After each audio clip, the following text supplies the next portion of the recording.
महाभारत में युद्ध के कमांडर इन चीफ थे द्रोणाचार्य।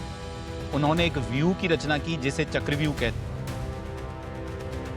तो इंटेंशन ये होता है, ऑब्जेक्टिव ये होता है कि कोई भी जहाज एनिमी की तरफ से आता है आपके टेरिटरी में, तो उसको आप वापस नहीं भेजना। हैं। तो ऑपरेशन सिंदूर में हमारा air defence ecosystem I can see that perfect synergy between Indian Army, Indian Air Force, and Indian Navy, which has resulted into successful operations, which forced Pakistan to surrender within 72 hours. Real threat है और किस तरह से sensors और shooters के बीच में coordination था। तो हमने उसको स्टॉप किया। अगर हम बाई चांस फायर कर देते, शायद हम कोई पैसेंजर एयरक्राफ्ट को हिट। तो पैसेंजर ये एयरक्राफ्ट पैसेंजर एयरक्राफ्ट पास भारतीय वायुसेना में कौन कौन सी मिसाइल्स हैं और हम कैसे डिसाइड करते हैं कि कौन सी मिसाइल। के लिए objective of whatever you do is to achieve 100% kill. घटना सर्विस के दौरान देखी जब कोई साइबर अटैक हुआ हो।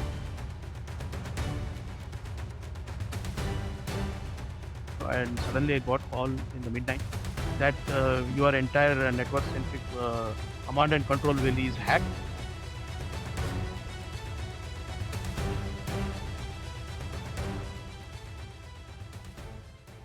आज की जो कहानी है उस कहानी का नाम है चक्रव्यूह। और चक्रव्यूह हम सभी जानते हैं, महाभारत में भीष्म पितामह की मृत्यु के बाद जो युद्ध के कमांडर इन चीफ थे द्रोणाचार्य, उन्होंने एक व्यू की रचना की जिसे चक्रव्यूह कहते हैं। और उसके अंदर कई परत होती हैं। और हमारे जो special guest wing commander Rao हैं भारतीय वायुसेना में, उन्होंने भी कई अलग अलग क्षेत्रों में काम किया है, जैसे कि missiles, IT sector, radars, communication. तो आइए वायुसेना के अंदर किस तरह व्यू की रचना होती है और युद्ध क्षेत्र में किस तरह से भारतीय वायुसेना अपनी तैयारी करती है, हम सुनते हैं प्रोफेसर राव से। प्रोफेसर राव, आपने 2 दशक से ज्यादा भारतीय वायुसेना में अपनी सेवाएं दी है। क्या आप बताना चाहेंगे आपने किन किन ऑपरेशंस में काम किया है? हाँ जी, जैसे हम एयरफोर्स में इंडक्ट हुए, सबसे पहले तो हम कारगिल वॉर में इन्वॉल्व हो गए। सबसे पहले the Kargil was there, and we were lucky to participate, and we were victorious. India was victorious in Kargil war. That was but we had to pay a lot of price also at the same time, and it was very sad that we had a lot of casualties from our side. And at the same time, after that, immediately we had another session of operations that is called Parakram. So that was happened after the Parliament attack. So there also we were victorious, and we were all like successful in our operations. In operations में आपने किस तरह की view रचना को देखा था? वापस नहीं भेजना है, तो that is the objective main. So उसके दौरान क्या होता है, आप अगर आपके पास फर्स्ट लाइन डिफेंस है, सेकंड लाइन डिफेंस है, थर्ड लाइन डिफेंस, ऐसा करके हम एक लेयर्स बनाते हैं। तो इसमें अलग फर्स्ट अलग line layers defence, of defence रहती हैं। जी, लेयर्स होते हैं। वो फर्स्ट लाइन ऑफ डिफेंस मतलब फर्स्ट लेयर, जिसमें अगर कोई जहाज, दुश्मन का जहाज अंदर घुसता है अपने टेरिटरी में, तो सबसे पहले अपने फाइटर एयरक्राफ्ट यहाँ से उड़ान भरते हैं नियरेस्ट एयरफोर्स स्टेशन से, और जाके उनके साथ डॉग फाइट करते हैं। डॉग फाइट मतलब fighting, one to one, hand to hand fight, what we call in the air, it is from aircraft to aircraft is called as dog fight. So ये जो डॉग फाइट होता है air में होता है। तो पहले जाके अपना जहाज उनके जहाज को लॉक ऑन करता है। जैसे लॉक ऑन करता है तो उनको एक इंडिकेशन मिल जाता है कि हाँ, ये इन्होंने लॉक ऑन किया, या तो फिर हमको प्रोसीड करना है या वापस जाना है, उनके ऊपर डिपेंड होता है। तो जनरली क्या होता है, कोई भी अगर बॉर्डर क्रॉस करके आ रहा है तो he comes with some intent. So when he comes then there will be dogfight. Dogfight होता है जो भी है, मतलब जो भी fights, number of aircrafts and all will depend on the that particular situation of operations. तो उसके बाद अगर मान लो जहाज उसको बीट नहीं कर पाता है, मान लो एक 100 एयरक्राफ्ट अंदर आ गए, तो हमारे पास 50 एयरक्राफ्ट जाके उन्होंने इंटरसेप्ट किया, बट बाकी 50 इंटरसेप्ट जो भी होगा, बाकी जो बचेंगे तो वो अंदर आएंगे। तो फर्स्ट लाइन में हमने 50 को तो रोक दिया, लेकिन बाकी जो 50 बचे हैं वो अंदर आएंगे। तो उसको टैकल करने के लिए हमारे पास सेकेंड लाइन ऑफ डिफेंस होता है।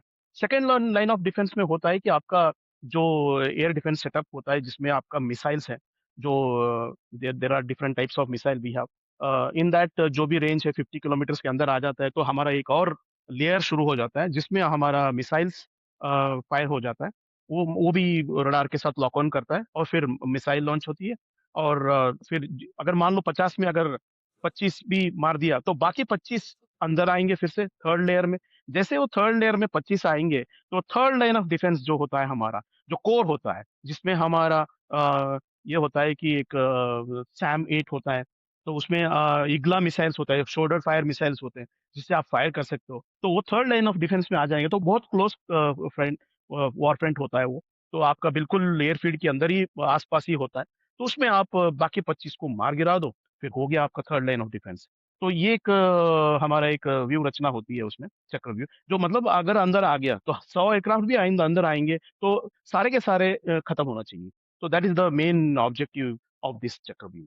तो अलग-अलग लेयर पर अलग-अलग क्षमता वाले वेपन प्लेटफ़ॉर्म रहेंगे और जी। उनको किस तरह से व्यवस्थित करना है, उस व्यू की रचना की जाती है, जिससे कि किसी भी तरह से एनिमी को अंदर प्रवेश ना करने दिया जाए और वो अंदर आ भी जाए, तो उसके इरादों को नेस्तनाबूद कर दिया जाए, उन्हें धराशायी कर दिया जाए। बिल्कुल। हमने ऑपरेशन सिंदूर होते हुए देखा था। हाँ जी। तो ऑपरेशन सिंदूर में हमारा एयर डिफेंस इकोसिस्टम कैसा था? जी, बेसिकली मैं जब पिछली बार जब एयर डिफेंस में मैंने पूरा काम किया था, तो वो एक setup, it was like a conventional warfare में। लेकिन अब जो देखा मैंने, जो समझा, जो मैंने महसूस किया, तो it was totally A transformed Indian air force which is highly potential and highly courageous and highly powerful air force which has emerged in. It doesn't mean that earlier it was not that powerful, but what is to happen is that time we, honestly speaking, we never had any synergy between the forces, army, air force, and navy. But in this off Sindur, I can see that that perfect synergy between Indian army, Indian air force, and Indian navy, which has resulted into successful operations which forced Pakistan to surrender within 72 hours. So that is an potential weapons which we employed, that is called a synergy, which we used it powerfully. तो ये जो difference है, ये बहुत ही ज़रूरत है, और अभी वो हो चुका है, और अभी और भी ज़्यादा बढ़ेगा। तो जैसे-जैसे सिनर्जी बढ़ेगी और ज़्यादा हम पावरफुल होते जाएँगे। तो India is emerging as a world super power in few years from now. तो इस बार हमारे यहाँ पे जो तीनों सर्विसेज की सिनर्जी थी, वो हमारे युद्ध क्षेत्र में व्यू रचना का एक नया एलिमेंट था, जो हमने पिछले समय से इस बार अलग तरह से ऑपरेशन सिंदूर में देखा था। हाँ जी। आपको क्या लगता है आने वाले 10 से 20 साल में हमारा एयर डिफेंस इकोसिस्टम कैसे बदलेगा? हाँ जी, in fact it was my own vision when I was in air defence. We had a lot of plans, like अगर हम रोबोट्स को अगर लाया जाए एयर डिफेंस में या ऑपरेशंस में, जो एनिमी को जाके I mean it does everything perfectly, so perfectly. So ये चीज मेरे को देखने को मिलेगा अभी 10 या 20 साल में, बाय 2040 और something. So we can see robots taking over, command and control, and then going into the operations in the most advanced level, that is called as the artificial intelligence, coming and controlling the operations. But of course, overall decision making is our higher echelons of Indian Air Force. And at the same time, we also have theater command also, which is coming in.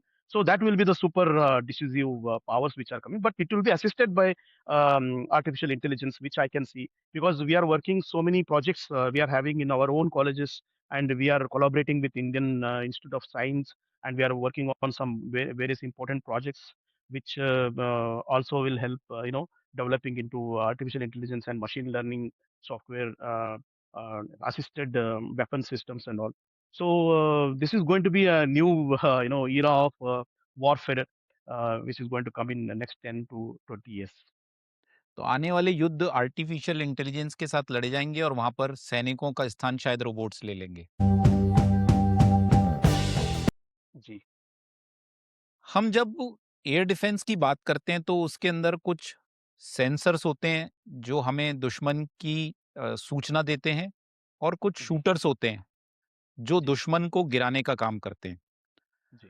क्या आप हमें service के दौरान किसी operation के बारे में बताएँगे जब आपको लगा हो कि रियल थ्रेट है, और किस तरह से सेंसर्स और शूटर्स के बीच में कोऑर्डिनेशन था, और किस तरह से आपने उस घटना को निर्देशित किया था?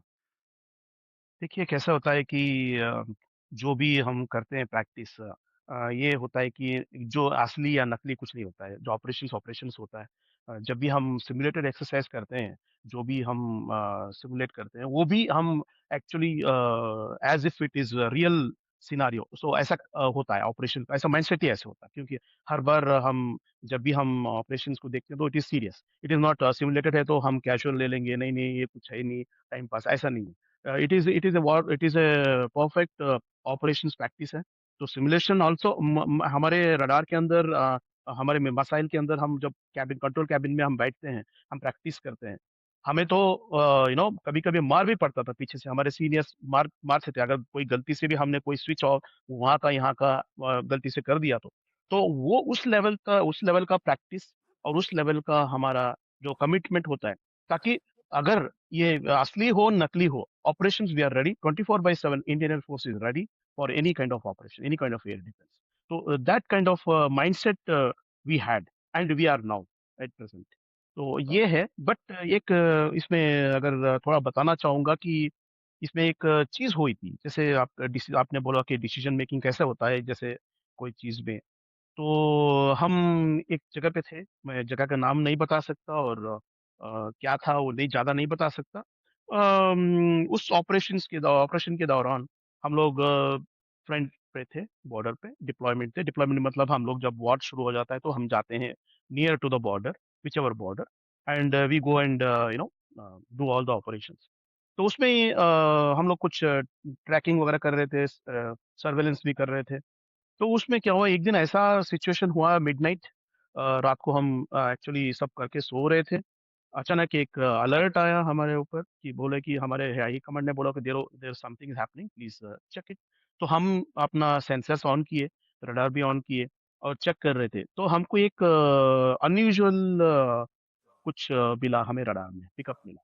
तो we inform that particular that thing to our higher HMS. They said okay keep watch, if it comes close then you are autonomous, you can take decision and all.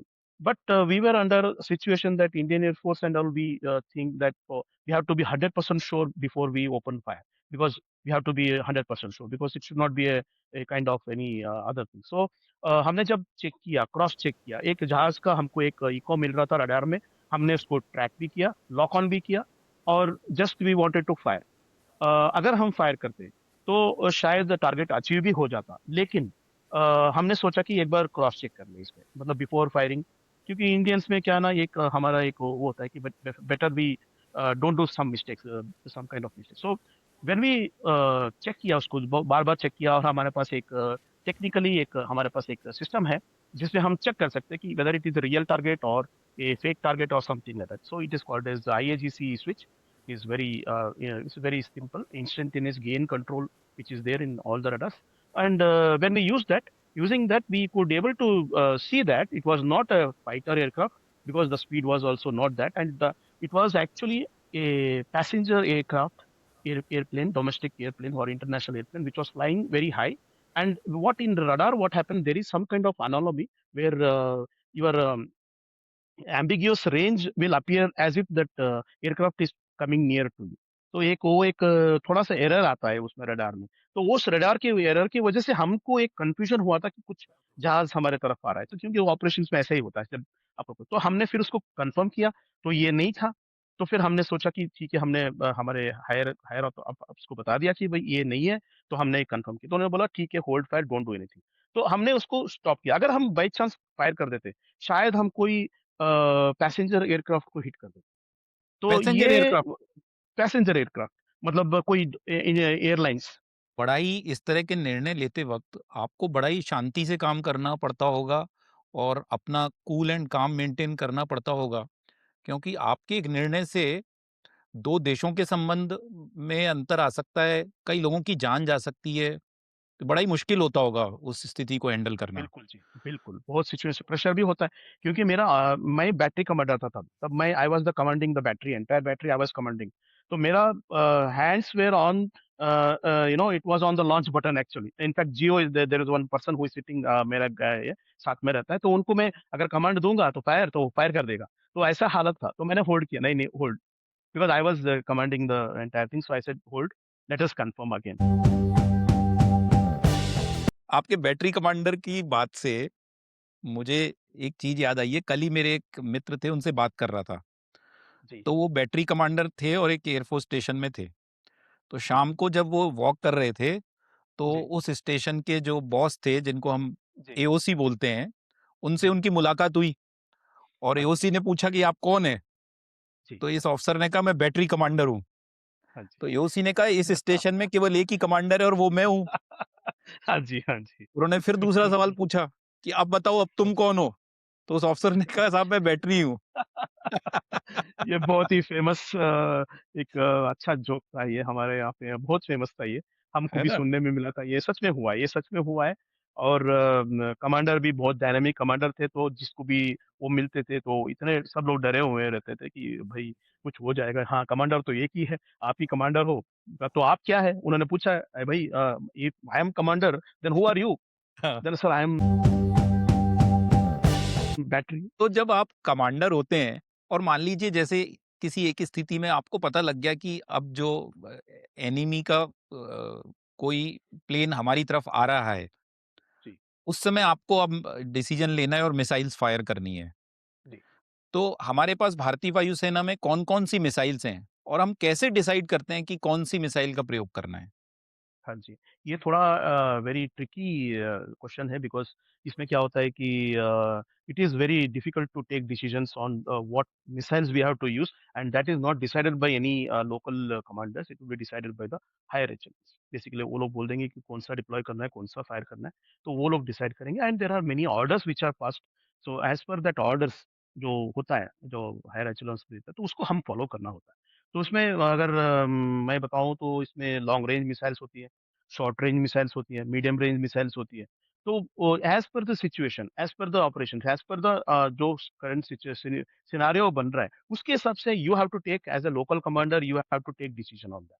सो मुझे ये इस मिसाइल को यूज़ करना है, मुझे या long range use करना है या नहीं हमें तो शॉर्ट रेंज से काम चल जाएगा। तो basically objective of whatever you do is to achieve 100% kill. जो 100% तो प्रैक्टिकली पॉसिबल नहीं है, बट व्हाटएवर नियरेस्ट जो भी 90% है, 88% है या 70% है, वो अचीव करना होता है। तो उसके हिसाब से depending on the scenario I will select my missile. तो इसमें क्या होता है कि जैसे हमारा मिसाइल बहुत सारे एस 400 भी है, आपने देखा होगा कैसे एस 400 का हमने उसका एफिशिएंसी भी चेक हो गई और कैसे उसने जिस तरह फायर हुआ था और साथ में बहुत सारे आकाश मिसाइल है, पृथ्वी है, ऑफ कोर्स नए-नए मिसाइल्स भी आई हैं अभी। So they have their own potentials and they have their own capabilities which can strike deep inside enemy territory also. Nowadays we have some more that is BrahMos. You have seen that how it has caused the damage to the enemy during Ops Sindoor. So all those things are very very important to take a decision on which missile we are going to use. That is very very important role. But that has to be taken by the local commander, and and that is not going to be simple. It has to be calculative, and it has to be a very what do you say perfect timing also is required for that where to achieve. And we can see the option Sindoor was so perfectly timed, so perfectly executed. Hats off to Indian Air Force. The way they have conducted the Ops Sindoor, amazing, amazing. It was like mind blowing. तो आपने radars में भी काम किया है? हाँ जी, कुछ radars में मैंने भी काम किया है। तो कितने तरह के रेडार्स होते हैं और आपने कौन से रेडार में काम किया है? देखिए जी, ये जो रडार होता है ये अगर लेमन लैंग्वेज में समझा दूँ लोगों को क्या व्यूअर्स को, ये जो रडार होता है ये जो इनविजिबल रेस को भेजता है स्पेस में और उसका जब भी उसका एको आता है, उसको पकड़ के उसके डिस्टेंस कैलकुलेट करके बेसिकली आइडेंटिफाई करता है टारगेट को, स्पेस इन द एयर। तो best example to understand radar is our, अगर आप कहीं बाहर जा रहे हो गाड़ी में, तो सडनली आपका पुलिस ने आपको आप हाई स्पीड पे जा रहे हो, तो आप पुलिस रोक देता है आपको। तो आपको पता लगता है, अरे यार मैंने स्पीड लिमिट ज्यादा कर दिया। कैसे पता लगा पुलिस को? वो they have radar, they have installed radar, and they वो वेट करते होंगे आपके लिए, आपके व्हीकल को ट्रैक कर रहे हैं। आपका व्हीकल जैसे स्पीड पास में, तो ऐसे वो भी एक doppler radar they use, frequency shift को पकड़ रहे तो आपको एक चालान काटेंगे। तो same concept we also use in the Indian air force और any arm forces radar system. तो रडार है, आप बेसिकली आपको एयर में कोई भी एनिमी एयरक्राफ्ट आ रहा है, या अपना वो मेरा खुद का एयरक्राफ्ट भी फ्लाई कर रहा है, तो मेरे को पता होना चाहिए कि वो कहाँ फ्लाई कर रहे हैं, कितना हाइट पे है वो। तो रडार है आपके लिए सपोर्ट के लिए। तो आपको बताएगा कि भाई हाँ, मेरे इसमें कितने जहाज है, मेरे सेक्टर में 50 जहाज फ्लाई कर रहे हैं, कहाँ कहाँ है, मेरे को पता होना चाहिए। तो वो उसके उसी के प्लान के लिए, उसी के ऑब्जेक्टिव के लिए हम एक रडार यूज करते हैं हम, जो डिफरेंट टाइप ऑफ रडार्स है। एक तो long range, again long range radar है, आपका शॉर्ट रेंज रडार है, मीडियम रेंज रडार है। तो हम कैटेगरी करते हैं एयर डिफेंस के लिए। पर्टिकुलर चक्रव्यूह जो आप बता रहे थे, चक्रव्यूह के लिए हमारा रडार बहुत इंपॉर्टेंट है। हमको एक लॉन्ग रेंज रडार यूज करना होता है पहले से। अगर कोई 300-400 किलोमीटर दूर से कोई आ रहा है हमारे टेरिटरी के अंदर, तो मेरा रडार कवरेज सबसे पहले रडार बताता है आपको कि हाँ, एक one aircraft is coming which is we don't know. Radar बताता है कि भाई वो मुझे पता नहीं है कौन सा है, बट एक जहाज आ रहा है अंदर आपकी तरफ।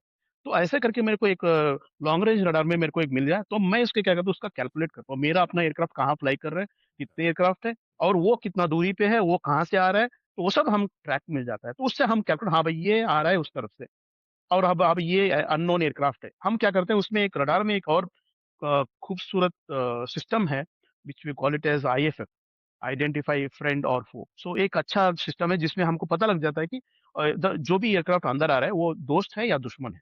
वो सिस्टम है, वो सेकेंडरी रडार कॉन्सेप्ट पे काम करता है, and वो हम उसको पता लगा लेते हैं। तो अपना कोई अपना फ्रीक्वेंसी पे होता है, तो वो आपको हम बता देगा कि हाँ, ये I am your friend, so don't fire.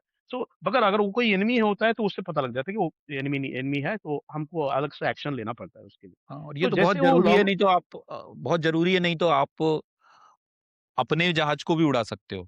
तो आपको ये पता बिल्कुल, करना ये कि दुश्मन का जहाज है या दोस्त। बहुत ही ज़रूरी है। हाँ, ये बहुत बहुत ही ज़रूरी इम्पोर्टेंट। होता है, बहुत इम्पोर्टेंट होता है।